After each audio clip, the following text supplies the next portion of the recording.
to Visual Radio. It's bright and early on Saturday morning, March 19th, 2011, and it's about 11:25 a.m., and my honored guest today is Steve Cataldo of the Nervous Eaters. Joe, thanks for having me on.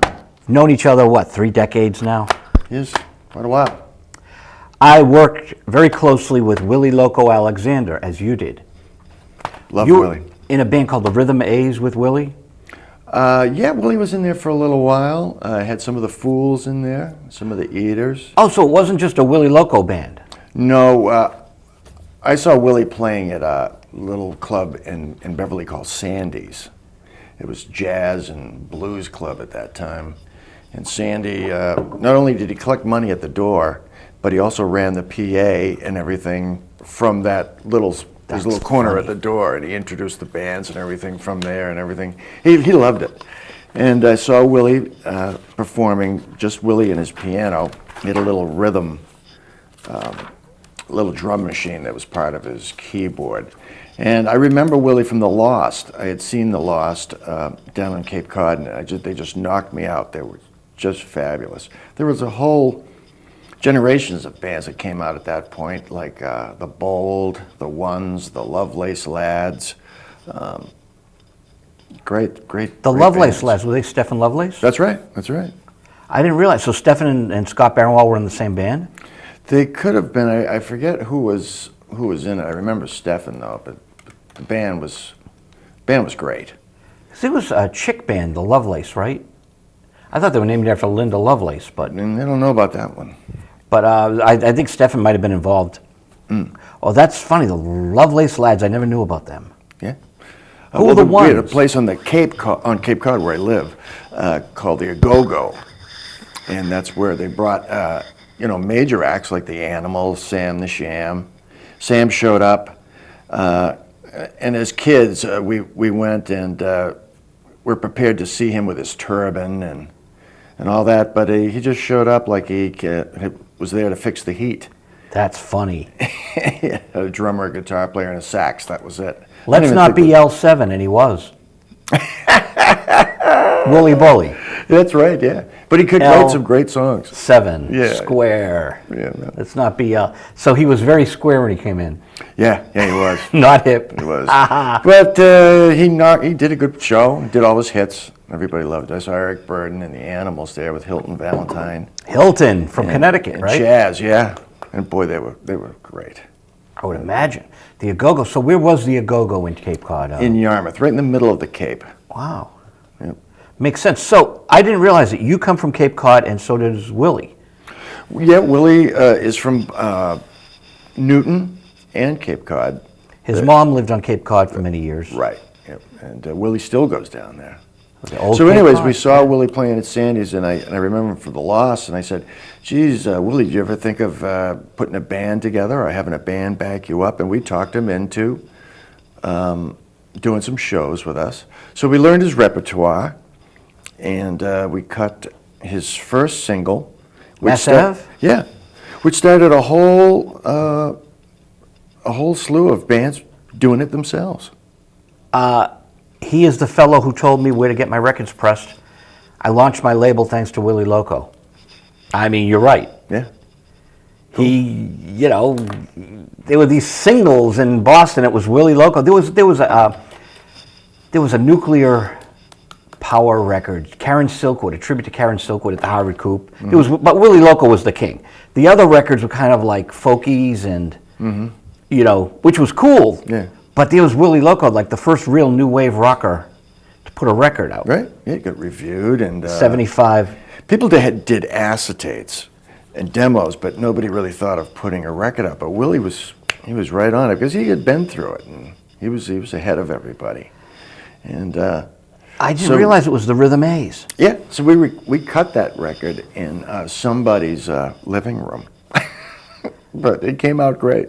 I mean, okay, you might not know this, but New Rose Records in Paris, I signed Willie in 1980, and we were with RCA Records at the time, so it was New Rose RCA, and I signed Willie, Solo Loco. And Don Rose from Eat Records wanted Willie, and we outbid him. And I love Don, But, it was like, it was business, and I wanted Willie Sure. on the French label. Sure. And in 1985, 5 years after I signed him, Patrick Mate, you must know who he is, I'm sorry. the New Rose Records guy. Oh, Patrick from New Rose. Yeah, it comes Right. back to me now. Okay, so he said, let's put out Willie's greatest hits. Well, Stephen Lovelace, God bless him, was out of state. I think it was in North Carolina. I can't find the tapes, Joe. He had them somewhere, right? So I got this. So this is good for you to know because this is your work. Karen Kane, the engineer. Right. I called Karen up and we went to Euphoria and Revere and we took out the pops and cracks off the record and we did a good job. And so Willie Loco's greatest hits. Wow. Which is like Genya Raven goes, how can you have a greatest hits album without having a hit? I go, Genya. She goes, I can't have a greatest hits. I can do a best of. I helped with the best of 10-wheel drive. Okay, right, Genya, but it was Willie's greatest hit. It's the underground, right? So you are on Willie's greatest hits, and now you know that how we remastered your single. We went to Euphoria, and we did a good job. Karen is great ears. And so we took your single, and Cool. And Cool. I really might have the tapes now, but at the time, Stefan was in North Carolina or something. But this is nice history. You did it in a living room. Yeah, yeah. And And I think it was the second take or first take. That was it. 1975, 74? It was early. It might have been even earlier than that. Oh, so it might have come out later than That's when right. you... Yeah. Oh, that always happened. Oh, Like, Loretta was recorded around that time. I think a year later. not in the same place. No. We did that at Northern Studios in Maynard. Northern, where the Cars did their demos. That's right. Yeah. So you had these parallel things with the Cars. Yes. They recorded their demos in Northern. Mm-hmm. You recorded Loretta. Now, back in 1992, I produced a demo that got the deal for Harvey Warfield. We did like 90 or 100 of these interviews, and only two of them, Barry Tashin of The Remains and Steve Cataldo, didn't get on the tape. Wow. So Harvey interviewed you, and for some reason the tape didn't work. So I got all these interviews except for you, so now you're here. I was under the impression that Loretta was the demo that got the deal for the Elektra deal. No. It may have, but I think it was the demo in its entirety. I don't think any record company sits there and listens through all the songs. They'll pop on 15 seconds, and if it doesn't have anything in that first intro, right into the garbage bin it goes. But because Rick's name was on it, Rick did it, and in association with Fred Lewis, they got us a deal at Elektra, and that's... Rick Hart. No, Rick Ocasek. Oh, Rick Ocasek cut the demos? Yes. I thought it was Rick Hart who cut the demos. No, it was Rick Ocasek. So Rick Ocasek of the Cars cut your demos. That's right. I did not know that. Okay. Yeah. And we should have released that as the Yeah. Elektra album, but hindsight's 2020, and oh well. Now that, Rick Ocasek's doing what, Weezer and all sorts of productions. Yeah, so he has a studio in New York, and I he's a think he big was- wheel at Elektra. Yeah, at Elektra he was A&R, like Maxine Satori was A&R at Elektra. Yep. It was actually Rick and Maxan that got us the deal. And I think Fred chimed in there someplace, but those two headlined it. Oh, so Rick Ocasek and Maxine were the ones who were championing. Yes. My perception, being on the outside of it, was that, Fred Lewis of the Cars wants to have another hit. So we found the Nervous Eaters. But you had Rick and Maxine working it. Right. And Tom Moore was the engineer. He did a great job. And I think we did 13 or 14 tunes. Whoa. I don't know where the master tapes are now, but a lot of people have called me trying to, reissue it or get their hands on it, or issue it, not reissue it, because it never saw the light of day. But you've got a cassette of the 13. Yeah, I do. Have you transferred it? No, never did. Bake it, transfer it, get it? I mean, that might be the only remnant. Rick may have it, but he's moved so many times, and he has a house in New York, and so. Have you talked to him? Not recently. The band's been rehearsing. He's got a lot of new tunes. If it's anything like their early records, boy, it'll be sensational. And I hope the band plays out. I don't know if they will, but Oh, I think they will. hope so. We had Greg Hawkes on the show. He was our 7th guest, and then we taped him November of 2009 down at the the Beatles convention that Charles Rosenet does. So Greg played on a Paul McCartney record. Flowers in the Dirt. Greg's a great guy, boy. He's awesome. Yeah. So we interviewed Greg again, but now he's back with Rick and David. Mm-hmm. Unfortunately, Ben's gone. Yeah, that's sad. Ben is a great guy. Ben had me videotaping his gigs. So I've got all these videotapes of Ben who are live. Wow. The 15,000 people at Government Center, right? So I'm like, Ben, let's do the interview. Oh, no, you're going to come up to Vermont to the house and hang out for the weekend. We'll do the interview. I never got up there, and now he's gone. Yeah, too bad. So I'm doing all his video work, and I can't, sit down. But, after a gig and there's 15,000 people, you kind of wiped. Yeah. And I understood it. But Ben was a sweetheart. And, he's another soldier that we miss. Yes. And, the Cars without Ben is going to be the Cars, but that dominant spirit is going to be missing. Yep. For those of us who were there. Yeah. He was half the band, I mean, all the guys are excellent. They all play their part. And they're all great. But he had a great voice, and he was originally a guitar player. He picked up the bass because somebody had to play it, so. The Grasshoppers he was in Ohio. They had a 45 out. Yeah. Well, he and Rick, I think, were friends, high school friends or whatever. They had a band called Milkwood on Paramount Records. Yep. And then they were Captain Swing. That's right. Yep, that changed into the Cars. Jonathan Richmond had called them Rick and the Rabbits. Before they were Captain Swing, they were Rick and the Rabbits. We know our Cars history here. Did you play with the Cars at the Rat? Many times. Many times. Yeah. That must have been a great show. I mean, I'm sure I was there. But just digging up the memories, that must have been a great show because the Cars and the Nervous Eaters, and I know I was there, but... Yeah. That's how we became friends. The gigs. Yeah, through the gigs, yeah. And we were good friends with Elliot, and Elliot would go to lots of shows and jams with us, and like he and I went and played with Buddy Guy one night, and that was cool. Where? It was in Peabody at some club, and Junior... I was playing Hubert Sumlin's Rickenbacker, and the strings were about that far off the neck. Was Hubert with them? No. Hubert was Howlin' Wolf's guitar player, and then when Howlin' passed away, Hubert has just done solo shows all over the place, and he's fantastic. But Hubert pulls his strings into tune. He doesn't. He just kind of pulls it out of the case and just.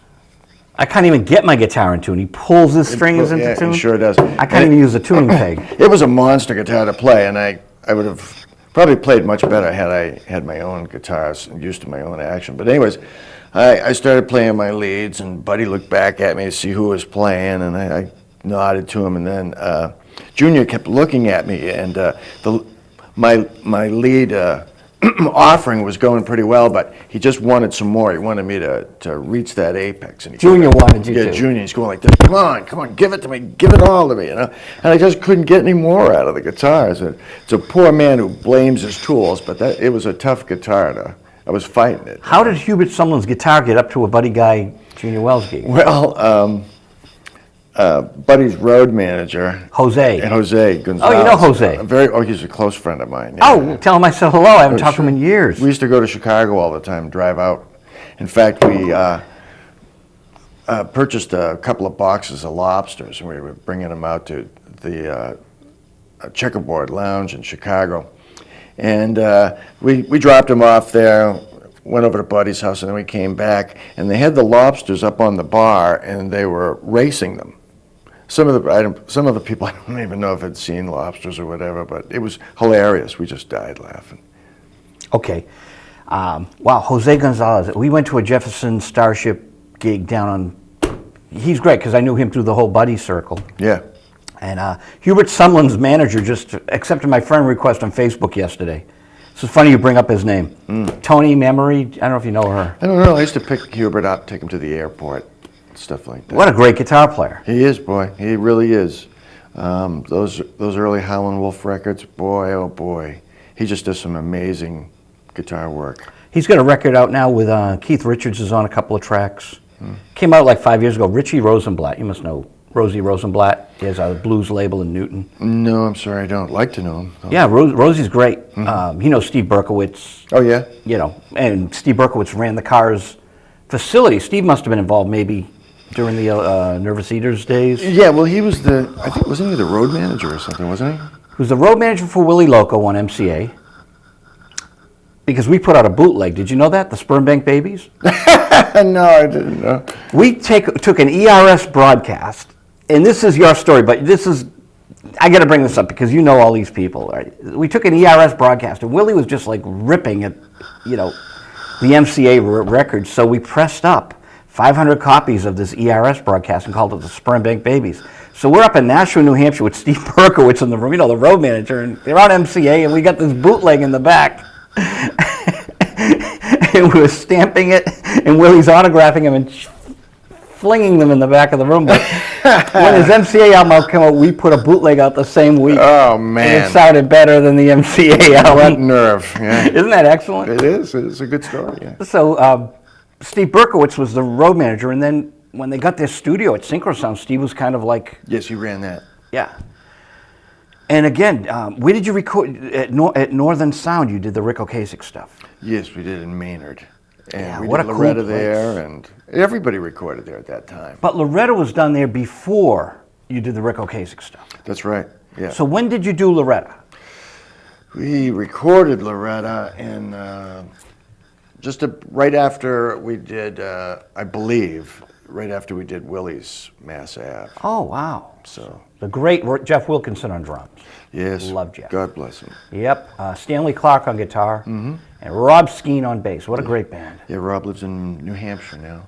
So are any members of the original band with you? No, well, yes, actually, just ahead, the other 45 there, Alan Hebditch, Oh, yeah, okay, guitar. yeah, he's with me now, and we played all through junior high and high school, and after that, Alan's great. He has a couple of bands, his own bands, and he's Great rock and roll look. Great photo. Yeah. Great rock and roll look. Oh, wow, thanks to our director. We have a real film director directing this today, Joe LaRocca. Yeah, my brother Lou is on drums, the band that's presently playing. Lou Cataldo, Steve Cataldo. Right, and Drew, he likes to be called Drew on bass. Drew what? Just Drew. Yeah, just Drew, D-R-U. That's what he Sounds like a university. responds to, and then Alan Hebditch on guitar and vocals. Everybody sings, so we do a pretty good selection from the early days. My favorite, Degenerate. We do that. Oh, good. I'm a degenerate, proud of it. Yep. Blank you. And then we do Just Head Get Stuffed, and we do some of the stuff from the Elektra album, some of the popular stuff, and then Eat This, and so we do a good selection. The audience will like it. Now, I have a cassette of demos, and Boy, I wonder what they were. Let me see. What's on this record? This "Rock with Me," great song.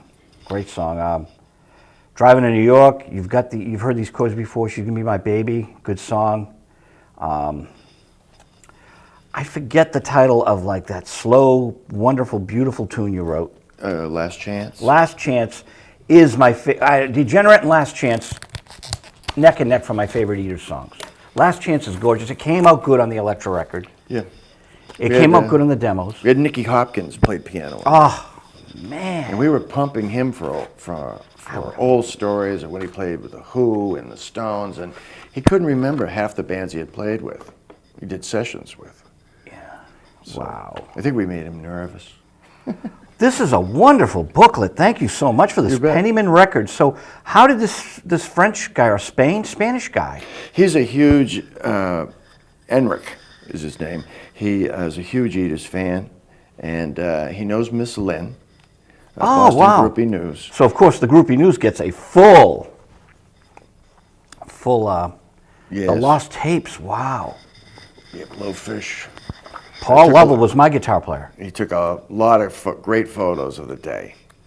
And so the connection through Lynn, he got a hold of me, we talked, and so we put them out, and they've been doing well. And he has a good friend, Javi, who has a label called No Tomorrow Records, and we did an Eaters CD called Eat This, and Is that one of these? Yes, it's one of those. So I'm not delusional. I don't have any more copies of it. Eat this. Believe That's it. cool. I'm honored I to don't have have this. one for myself, so. I'm honored to have this stuff. Wow. Eat This, 2005. Scream, No More Idols, Today and Tomorrow. Call Kevin. Look what you... Look what you've done. Don't You Cry, the Remains. Nope, no, Okay. it's our own tune. New Face, Po' Boy, Over My Head. So these are all your originals. Melanie. Yes, all of them. Steve Cataldo originals. Eat This. So You can get it online. You can buy it online Oh. from Pennyman Records. I didn't hear that. Oh, yeah, that's right. I'm sorry. That's right. Never mind. I didn't do it. Okay. Cut it out. We try our hardest, people, but Right, I forgot. I'm just a collector. I just want to hear all the stuff about it. So Yeah. Penniman put out Eaterville, and then his buddy put out Eat This. That's right. That's Okay, how it and then went. what's Delusional? Who's That is an internet CD, MP3s, and it's free.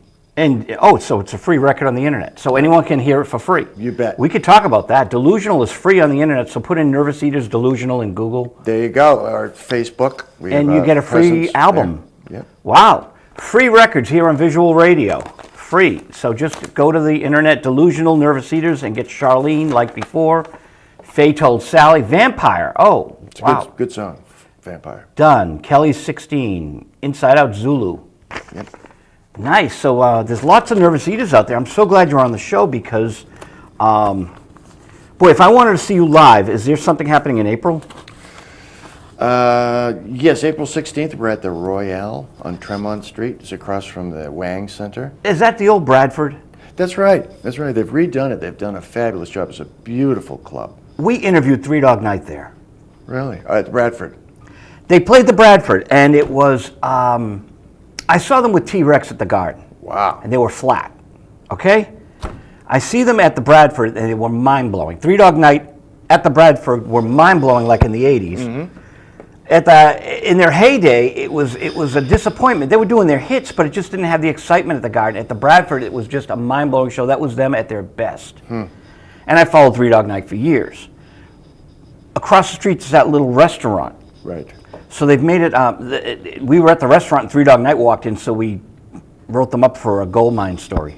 It was great. Those are the days, you know? Yeah, right, yeah. But you're bringing those days back Yeah. because the Royale is the old Bradford. I did not know that. We're there with the Liars and Robin Lane. I love Robin. I mean, I like the Liars a lot too. Mono wrote one of my favorite songs, When I Get Off, which was DMZ with David Robinson of the Cars. Yeah. But, so, the Liars, they won't play When I Get Off. They only do Liars tunes, right? They don't go into the DMZ bag. I don't know. That's a good question. Tell him he has to. Rick Hart will be there. Rick Hart will be Yeah, there, right? Rick will be there, yeah. Yeah. Rick Hart is the guy who owns Ace of Hearts Records, so he has the Liars, and he works closely with Steve. Yeah, Mission of Burma. He has lots of really good artists. He continues to produce and put out records. He's releasing Wasted Years, Volume 2, and it sounds great. And you're on Volume 1. Yep, we'll be on Volume 2 as What well. songs are on Volume 1 of Rick Hart's Wasted Years? The Eater songs? Yeah. Red on White, Have It With Your Coffee.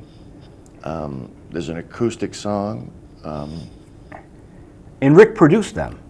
Oh yeah, he produced every, So you've been Song- produced by song. Rick Hart and Rick Ocasek and Steve Cataldo. yes, And and Harry Maslin. and Harry Maslin. Yeah, Yes. Maslin. Is it Maslin or Yeah, he Maslin? did the Electra. Did he work with album. Bowie? Yeah, he did, and John Lennon. And that was when we were offered that producer. We said, well, geez, he did Young Americans, and the guy should be really cool. But he, on the other side of it, he did Air Supply. Now, there's probably a lot of Air Supply fans out there, but that was a million miles away from where we were. Hey, Dick Wagner wrote a song with Ash Supply, so. Oh, I yeah? hit- yeah. Dick's a frequent guest of our show. Really? Yeah, but. Great guitar player, right? Oh, yeah, love him. Super duper. Alice Cooper was on Jay Leno last night with Dweezil Zappa playing Jimi Hendrix's guitar that Really? Jimmy burned up at Monterey. They reconstructed it. Oh my God. Dweezil was amazing, but Dick Wagner, Steve Hunter. Right. This is amazing stuff. Did you produce these records? Rock With Me? Yes. So Steve Cataldo produced these. I and produced the Rat records, yeah. they have a great rock and roll sound. You did a great job. Yeah, that's what our thing is anti-virtuosity. We're raw power. That's it. Lock and The load. band is raw power. That's it. Nervous Eaters. Yeah. Go into the Rat, and your guitar playing was sublime. You're one of the finer rock and roll guitarists in the Boston rock and roll scene, and I've seen how many of them all. You're up there, Steve. You're amazing. Thank you. This man's amazing. You were offered to play on one of my favorite Lou Reed albums, Coney Island Baby. Mm-hmm. Yeah. But the Elektra album was coming out simultaneous? That's right. Yeah. So it would have been great to have made room to do both, but it just couldn't. It just didn't come together at that time. So we were off to California. And in hindsight, we should have stayed right there in Boston. Had Rick Hart produce it. Or Rick Ocasek produced it? Yeah, either or. Where was the Bowie, the Lou Reed record must have been made in New York. Yeah, I think it was, yeah. Where did you make your Elektra album? We made that at Sterling Sound in Los Angeles. Harry used to do all his records there. He eventually bought the place. It's known for mastering. Right. I was going to say, it's a mastering lab, Right. Sterling Sound. Yeah. He had a recording studio in there? Yeah. It was... there may be a Sterling in New York, is there? There's a Sterling mastering lab in New York. Right, okay. So this was Sterling, it might not have been Sterling Sound, it might have been Sterling something. I'm sure he's changed the name of it to something else now. But they were very busy, gold records all over the wall. Oh, yeah. But they were known for mastering, and they have one studio there, unless he's enlarged it since then and has an A and B. But recently, I've been in Q Division.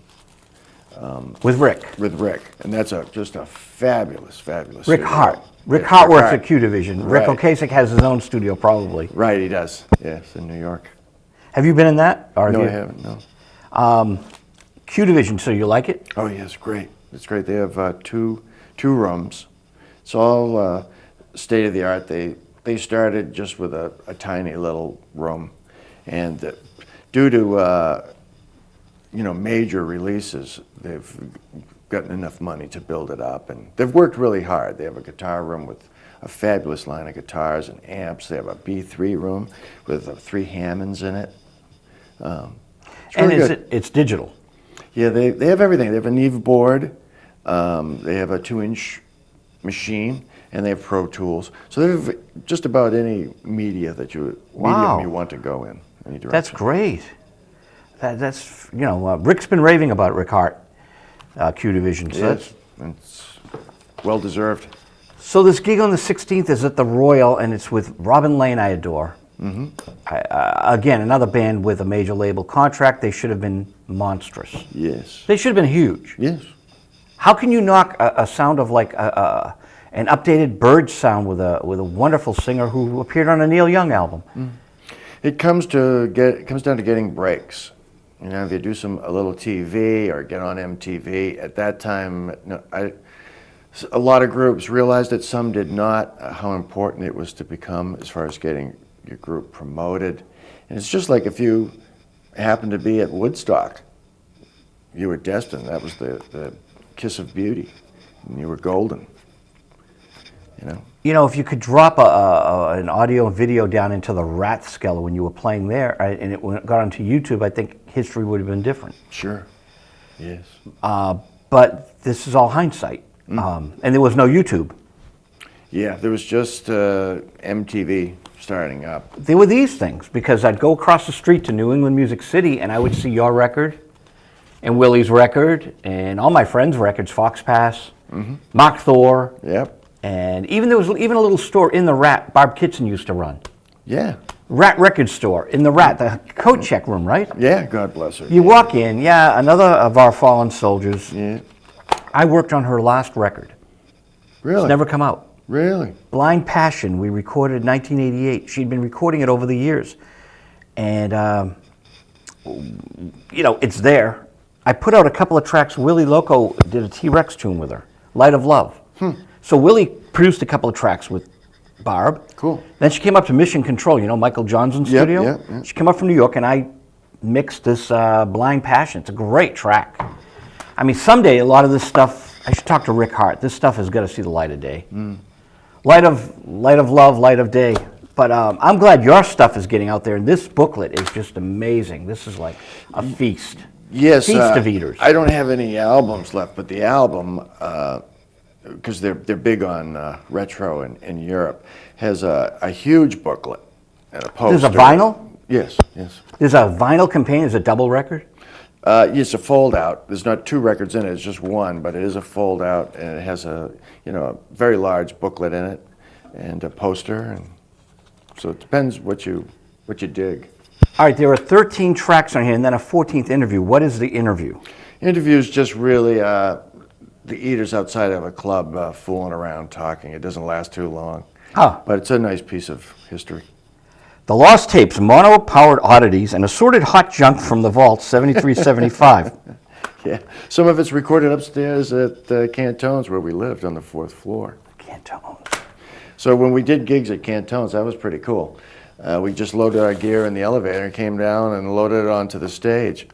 And Mario would make us spaghetti and raviolis, which is what I really love. Teddy and Mario, and those were the days. Yeah, boy, it really was a great club. I'm not a drinker, but they would make an iced tea.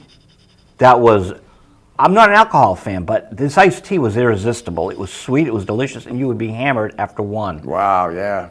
Teddy would make it, or Cindy, his girlfriend, right? Yeah, yeah. And I remember the days, and this thing, you better not be driving people when you had a Cantone's iced tea. It was just like huge. It was like this cup, right? Ice, and it was just, I don't know what was in it.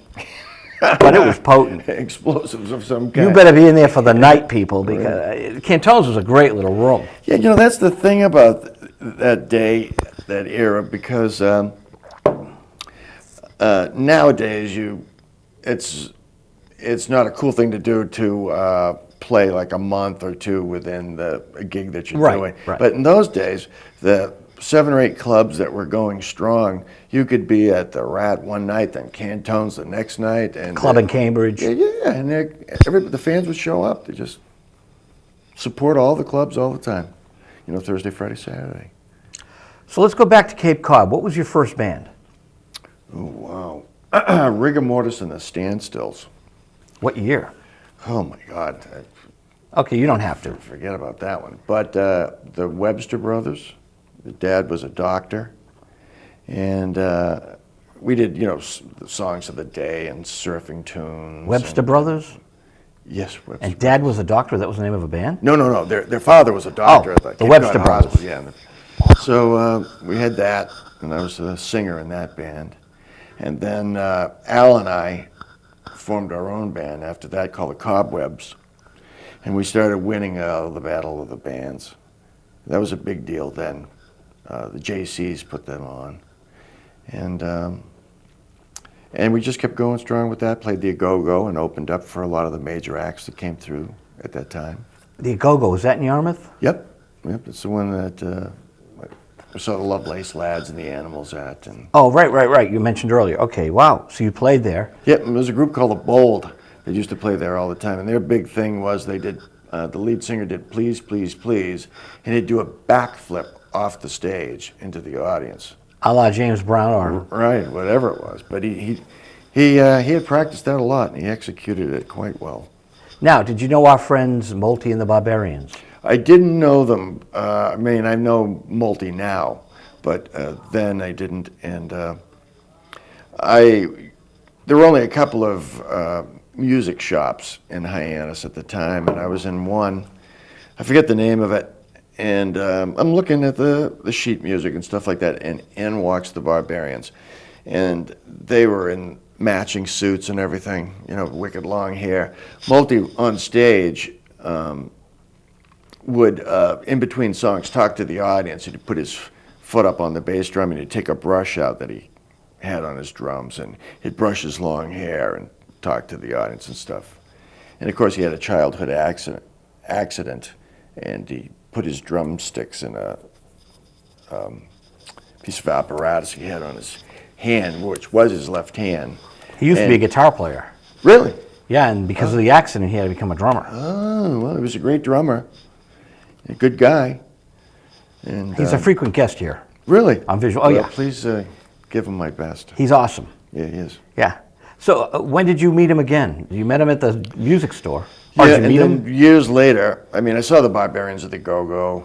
And, Really? Well, they were a big deal. They were from Yeah. the Cape, and they had a hit, and Are You a Boy, Are You a Girl? And much later on, I think, maybe 6 years ago, I was playing in a band that played on Cape. We did mostly blues, called Blues Deluxe. I've heard of them. Yeah, Richie Bartlett from the Fools. Oh, yeah. Was the other guitar player, and we played all over the place. Anyways, Molty came in one night with Mary Jo Felice. She brought him in to see us, and John Felice's? sister. Oh. Yep. And she's a great rock and roll fan. Is she from the Cape?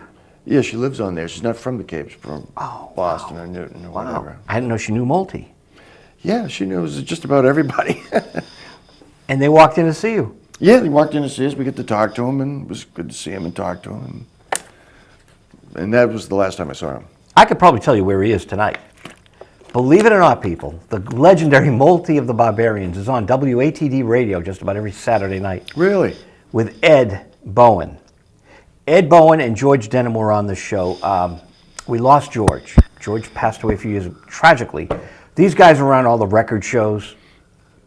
In fact, I invited Mike Girard of the Fools. I'll invite you. At the end of April on a Sunday, there's a record show in Dedham. If you want to bring your records and hang out at the table, we have the video camera there. Molty comes in. Really? Yeah. Cool. So it's in Dedham. It's the oldest record expo. It's like some ridiculous 37 years old. They used to be at the SAC 57. What's the date? I think it's April 20th. It's whatever Sunday is around April 20th. Okay. I'll keep you posted. All right, please do. But I've invited Mike Girard. Michael should bring his book. Yeah, well, he was on the show just a month or so ago. No, December. December he was on. Right here, talking about Cool. Psycho Chicken. He was sitting here, I was sitting there. So we got to reverse it for you. But yeah, Yeah, right. and, you know, when I was taping Ben Orr, Richie Bartlett was on guitar. Yeah, he was. He played John with Ben Kalishis. for a while, yeah. And Vin Kalishis is the sponsor of this show in Scituate. So Wow. thanks to the Rat and my good friend Vinny Kalishis, John's brother, Wow. this show is on in Scituate. Hello, Vinny and everyone in Scituate. From Steve Cataldo. So, you know, Scituate's a great place for you to play. Yep. Yeah. It's close to your home, right? It's closer than Winchester. Yes, yes. And Megan's was up there, right? That was a great club. I don't know. I forget. I mean, there was the Surf Nantasket, and that's where I met Rich. Because I brought my band from the Cape up there to audition to see if we could play for the Surf, because the Surf also had a club in Hyannis. And I got signed to Surf Management, and from Really? there I joined the Rich and the Front Page Review. And they were a group like the Techniques and the Pilgrims, and some of the Pilgrims later became Sha-Na-Na, and the Rock and Ramrods, Yeah. the Campese brothers, and Jesse Henderson, who is a great engineer, and he works out at Longview Farms. And we've recorded many times out there. Jesse's great. He did the Live at the Rat stuff with John Kalishis. That's right. That's right. Yep. So the names come back because of our world back in the. It was quite a time. It was a different. It was a great time. It was a great time. And when the cars were really rocking with Just What I Needed on COZ Radio and BCN, remember there were lines around the corner Oh yeah. at the Rat to see Yeah. the cars. Yeah. On Eat This, we have a song called 528, and it's about the days at the Rat. It's become quite popular, and we play it out live. Meaning 528 Commonwealth Ave. That's right. And address See, was- you're the only one who really knows that. A lot of people go, what's that have to do with the song, you know? But it was the address of the Rat. and I don't think the address exists anymore.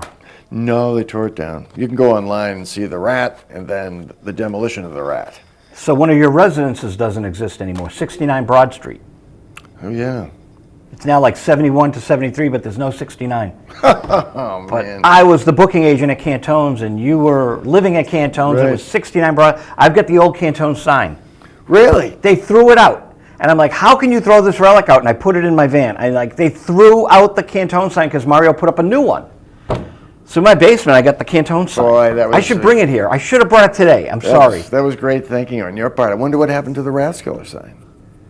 Well, Jimmy got, I heard Jimmy got $5 million for the whole building. He probably did. Which is... God bless him. Yeah, he probably should have gotten more, but... I think still. He held out for that. Yeah. Because there were nights you'd go to the Rat in the summer, that last year, and it would be shut down. He would just rather not put the air conditioning on. He was just holding out to be you. So it's like, I'm not letting go of this club, and it was, you're not going to put the air conditioning on, no show tonight. And it was the end, you know? Yeah, you can't blame him. He was just a rock and roll lover. He really loved it. I'm guessing that's what happened. I think that's what happened, but, it makes sense. God bless him. He made his $5 million. I wish I did. You bet. He had the Strawberries building. He had Strawberries in the Rat, where there's one building at 528, which doesn't exist now. Mm. It's a subway stop. It's the Commonwealth Hotel. Mm. Wow. Great, really quick story.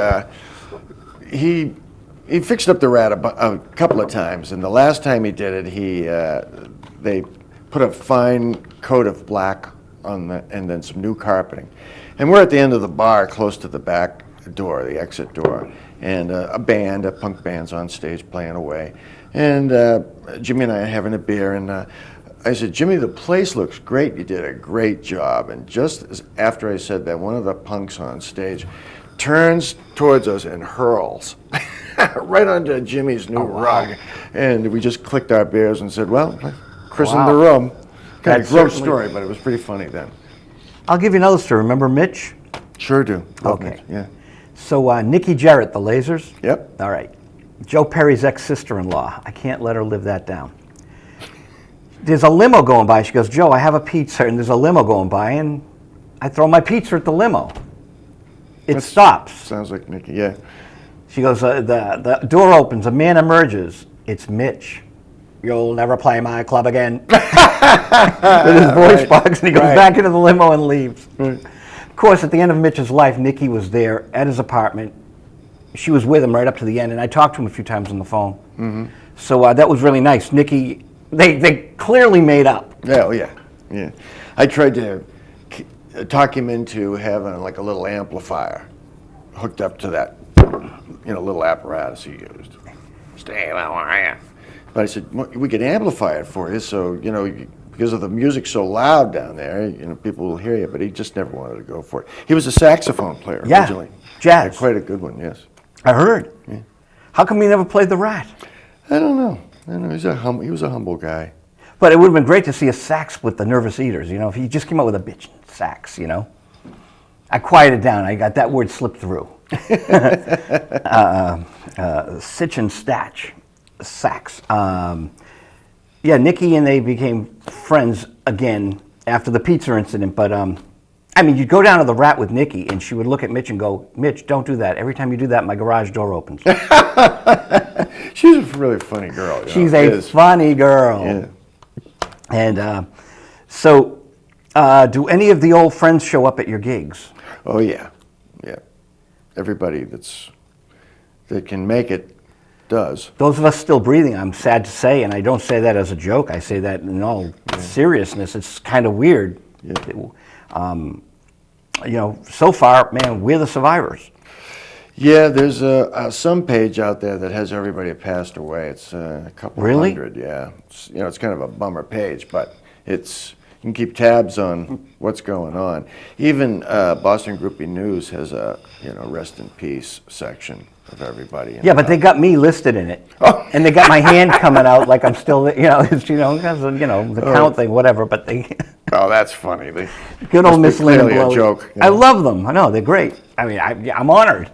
It's an honor, right? Right. Yeah. You bet. In a twisted way.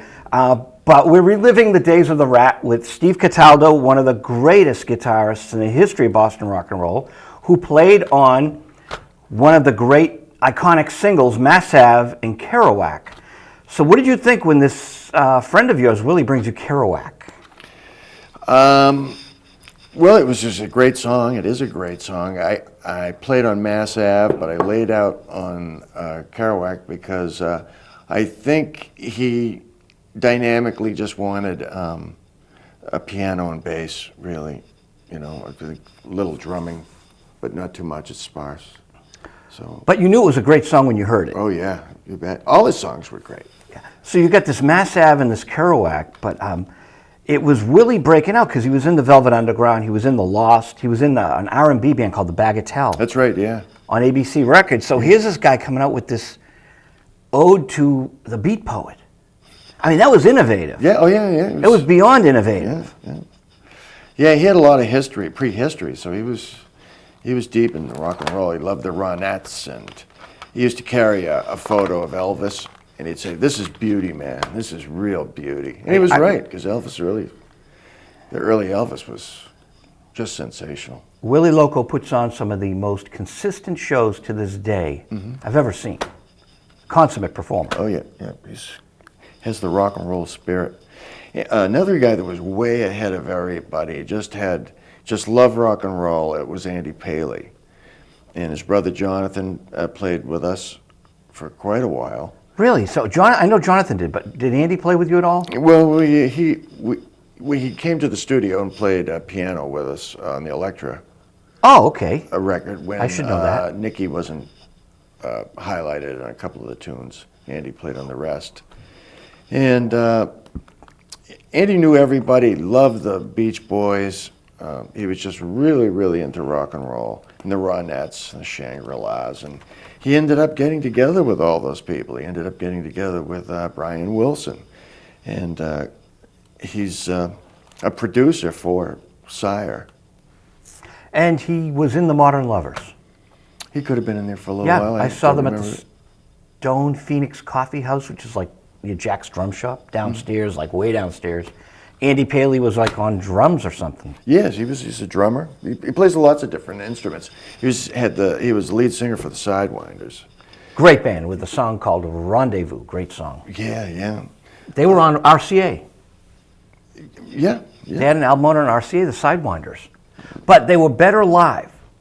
Yeah, they were great live. They had a lot of really cool songs, and the lineup was great. Did the Nervous Eaters play with the Sidewinders in gigs? No, but we saw them at Sandy's, and that's how we struck up a relationship with Andy.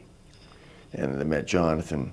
He was in a group called Mung in New York, because they had a residence down there in the city. They actually lived in upstate New York. The Paley Brothers. Yes. Yep. They had one album out on Sire, and an EP, if I recall. Right. It was they had a lot of great songs on that too. We went on tour as their backup band. Oh, so you toured with the Flamin' Groovies at the Paradise? Yeah, we did that show, and we played. I have a cassette around the house somewhere. I taped Madison Square Garden, the Toronto Blue Jays Stadium. We did the World's Fair in British Vancouver, Columbia, and so we had a lot of fun. Wow. I didn't realize it was the Nervous Eaters behind the Paley Brothers. Yeah. So that was a natural thing for Jonathan to join the band. Absolutely, yeah. He was already in the band at that time, so. Oh, okay. I didn't know that. Yeah. Oh, wow. So Jonathan was in the Nervous Eaters, but you guys were on Sire Records as the Paley Brothers. Yeah, we didn't do the record with him, unfortunately. Eric Rose did, and Jeff Lass, who plays piano on a lot of the WGBH stuff. Eric is another phenomenal guitar player. He is really outstanding. Do you know where he is these days? He's in, I think, New York, Boston. He still makes that. Oh, Eric's around there. Yeah. I remember the Paley Brothers or the Sidewinders might have had a reunion, and Eric Rose showed up at the Rat. Just foggy thing. It's hard all these years later, Steve. You know, Right. all the gigs you played, and I saw so many of them. But your band was so intense. Your guitar sound was so intense, and I wish you made that record with Lou Reed. Yeah, me too. Oh, well. Or toured with him. So let me get this in chronology here. This record comes out. We've got another 5 minutes. Get stuffed, and these are down at the Rat. How did the Rick Ocasek sessions come about? Maxanne and Rick? Because we played with the Cars so many times at the Rat, and they hadn't gotten signed yet, and they went to England to make their first record. And we became just good friends with everybody, and Rick had me over to his house a couple of times, and we decided we would do a demo, and things took off from there. So that's how that happened. Wow. And you went in and cut these songs up at Northern. Mm-hmm. And is it some of the songs that are on here, Loretta? No, none of the Rick sessions are on that. Wow, so these are all... Loretta is from the Rat record. No, but what I'm saying, did you redo Loretta with him, or did you... Yes, we did. We did. There was a demo version of that because Elektra wasn't familiar with the Rat songs at all. So... Oh, so... So we had some of our hardcore stuff, and then some lighter tunes, and so I think they saw the pop songs. They could understand those. I don't think they could really understand the wild stuff. Now, did you ever play the Hotel Bradford? Oh yeah. You had? Yeah, bunch of times. Yeah. With the Eaters? In fact, we played the night John Lennon was assassinated. Oh, December 8th, 1980. Yeah, and Sorry.